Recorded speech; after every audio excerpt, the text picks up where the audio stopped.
অনেক বেশি ঘ্যানঘ্যানি প্যানপ্যানি না, হাজারটা দোষের মাঝে শুধুমাত্র এই একটা গুণের জন্য হলেও তাকে বলা যায় পারফেক্ট হাজবেন্ড। দোষ গুণ মিলেই কিন্তু একটা মানুষ। আর কোন গুণের জন্য সে এতটা পারফেক্ট সেটা একটু পরেই বলছি। আসসালামু আলাইকুম, কেমন আছেন সবাই? দিনটা ছিল শুক্রবার, তাই সকাল সকাল চলে এসেছি নাস্তা বানাতে। ছুটির দিনগুলোতে রান্নাঘরের ব্যস্ততা আরো বেশি থাকে সব সময়। গতকালকে সবজি বেশি করে রান্না করা আছে, সবজি রান্না করলে একটু বেশি করেই রান্না করি। সেই সাথে সকালে খাওয়ার জন্য এখানে রুটি বানিয়ে নিচ্ছি। অনেকেই আছে রুটি পারফেক্ট ভাবে বানাতে পারে না, তবে সেই বিয়ের শুরু থেকেই আমার রুটিগুলো মোটামুটি ভালোই হয়। সিদ্ধ করা থেকে শুরু করে আটাটা মথে নেওয়া যতটা ভালো হয়, রুটিগুলো কিন্তু ততটাই পারফেক্ট হয়। হিয়ার বাবা উচ্চ লম্বা হেলদি মানুষ হওয়ার পরেও মোটা রুটি বা মোটা কোনো সবজি কাটাকাটি দেখলেও তার খেতে ভালো লাগে না, যার কারণে তার রুটিও হইতে হবে ফুলকো আর পাতলা পাতলা। কি আর করার, সকালে সবার খাওয়া দাওয়া রেডি করার পরে আবার এখন দুপুরের খাবার আয়োজন। শুক্রবার থাকায় গরুর গোশ ছিল কুরবানির, তাই ভাবলাম চালটা একটু বেশি করে দিয়ে বেশি পরিমাণে কিছুটা বিরিয়ানি রান্না করে নেই। গোশে সব ধরনের মশলা দিয়ে তেল উঠে আসার পরে এখন আমি পরিমাণ মতো করে বিরিয়ানি মশলা দিয়ে দিচ্ছি,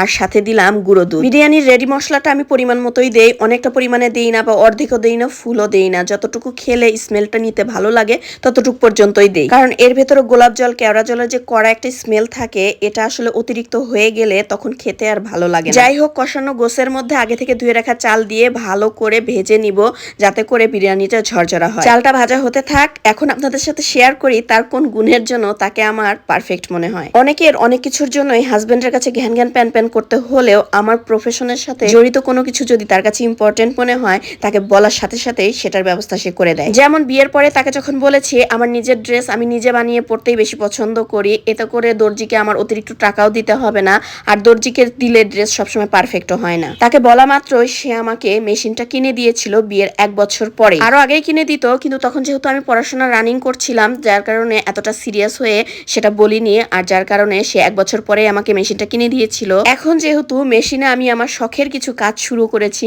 নিজের ছোটখাটো একটা বিজনেস করতে চাচ্ছি, যেখানে কিনা আমার নিজস্ব তৈরি করা হ্যান্ডমেডের স্টিচ করা ড্রেস, চুড়ি সহ অনেক কিছুই সেল করতেছি, তখন আমি মেশিনের কাজ করতে গিয়ে অনেকটা বেশি কষ্ট পাচ্ছি। কারণ আমার মেশিনটা যেহেতু পা দিয়ে চালাতে হয়, পা দিয়ে অনেকক্ষণ যাবত মেশিন চালানোর কারণে আমার পা গুলো বেশ ব্যথা করে বা চাবায়। আর যেহেতু অর্ডার কাজের ভালোই চাপ আছে, তাকে বলার সাথে সাথে সে আমার মেশিনটা ইলেকট্রিক করে দেয়, মানে মোটর লাগিয়ে দেয়। আর এই মোটরটা লাগানোর কারণে মেশিনটা এখন ইলেকট্রিক ভাবে শুধু একটা প্রেস করলেই চলবে এবং অনেক কম সময়ে অনেক বেশি কাজ করতে পারবো, সেই সাথে পায়ের ব্যথা থেকে মুক্তি পাবো ইনশাল্লাহ। যাই হোক, হাজবেন্ডের গুণগান তো অনেক করলাম, চলে আসলাম রান্নায়। ভাজা চালের ভেতরে এখন কিন্তু আমি গরম পানি দিয়ে দিয়েছি। আগেই বলেছিলাম চালের পরিমাণটা একটু বেশি করে দিয়েছি, যার কারণে এক পাতিলে ভালোভাবে বিরিয়ানিটা ফুটবে না, 2 পাতিলে শিফট করে নিয়ে পরিমাণ মতো পানি দিয়ে দিয়েছি। আলহামদুলিল্লাহ 2 পাতিলের চালগুলোই ভালোভাবে ফুটে উঠেছে। শুধু স্বামী স্ত্রীকে খুশি করবে তা তো আর না, পারফেক্ট ভাবে রান্নাটা জানলে কিন্তু স্বামীকে খুশি করা কোনো বিষয় না।